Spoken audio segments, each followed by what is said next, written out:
Siasatan inkuest kematian pelajar tingkatan 1 Allahyarhamah Zara Khairina Mahathir mendedahkan bahawa mangsa telah lama menjadi sasaran sekumpulan pelajar senior di sekolah berasrama tempatnya belajar.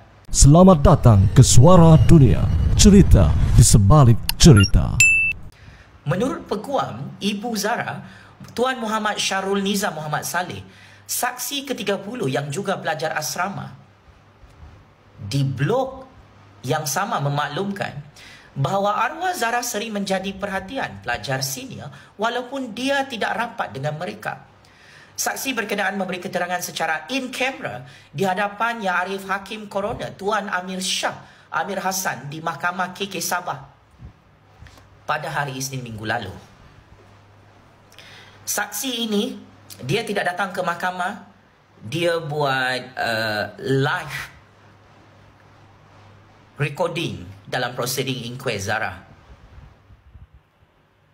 Budak ni tahu semua rahsia. Macam mana arwah Zara adalah mangsa di dalam asrama dan sekolah itu.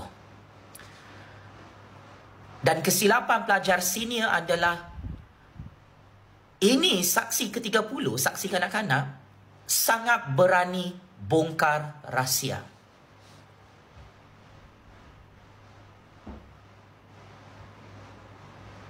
Sangat berani. Dan saya ingin puji kanak-kanak ini. Dia tidak datang ke mahkamah untuk keselamatannya. Nama dan identitinya dirahsiakan supaya dia tidak juga mati. Dia buat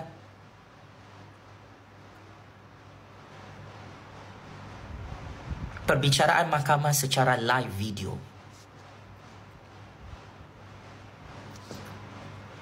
Dia satu-satunya yang mengesahkan arwah Zara sudah lama menjadi target pelajar senior. Boleh tidur pelajar-pelajar senior tingkatan 4 dengan tenang. Circle 19. Dek, abang sudah cakap awal-awal, dek. Bila sudah kes arwah Zara ni dibuka dalam mahkamah, memang tidak boleh tipu, memang tidak boleh sembunyikan apa pun sebenarnya. Kau tidak dengar cakap abang, kau pergi tangkap abangmu ni. So, ketulahan lagi. Dek, kau tangkap si Jupazli tu, dek. Tak boleh juga tutup kes Zara ni, dek. Kau tangkaplah saya 100 kali pun. Atau kau bunuh kah, kau tembak kah, pakai sniper. Tetap juga kantoi, dek. Ini petunjuk baru yang memang membahayakan 5 orang pelajar yang didakwa dalam mahkamah.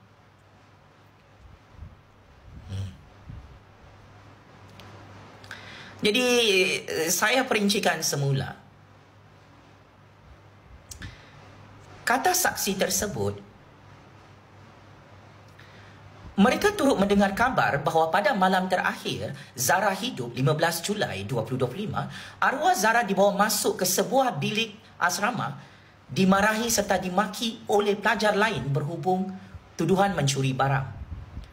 Antara kata-kata yang didengar ialah, kau mencuri kan? Malah beg dan loka arwah Zara turut diperiksa. Saksi turut memaklumkan bahawa beberapa bulan sebelum kejadian arwah Zara pernah dipanggil ke bilik pelajar senior dan kedengaran dirinya dimarahi. Selain itu, dia juga pernah mengadu diganggu oleh pelajar lelaki senior. Dalam satu insiden, arwah Zara dikatakan meminta bantuan rakannya dengan berkata, "Tolong saya dalam masalah," apabila terserempak dengan pelajar lelaki itu. Kata kawan arwah Zara kepada pelajar lelaki yang mengganggu Zara, "Oi, sudah-sudahlah kau menggetek. Kau tu ada girlfriend sudah." Lebih kurang begitu perbualan sewaktu arwah Zara diganggu oleh pelajar lelaki. So, bukti ini membuktikan betullah apa yang rakyat Malaysia siasat. Memang ada kaitan dengan seorang pelajar lelaki. Memang ada kaitan dengan kes cinta-cintun dalam sekolah. So, ialah mungkin girlfriend lelaki tu sangat marah dengan arwah Zara sebab mungkin boyfriendnya kantoi jatuh cinta dengan arwah Zara yang sangat cantik ni. Yelah, muka-muka pembuli yang didakwa dalam mahkamah ni semuanya muka kihampau untuk malu anda semua. Berdasarkan rahsia sulit, semua yang didakwa dalam mahkamah tu muka kihampau. Tak kira lah pelajar junior, pelajar senior yang membuli arwah Zahra tu.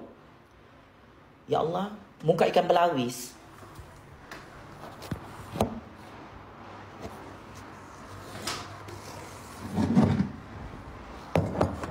So kau faham lah, bila si Zahra ni terlampau cantik, jadi maksa keadaan lah, walaupun dia tu tak suka itu boyfriend orang.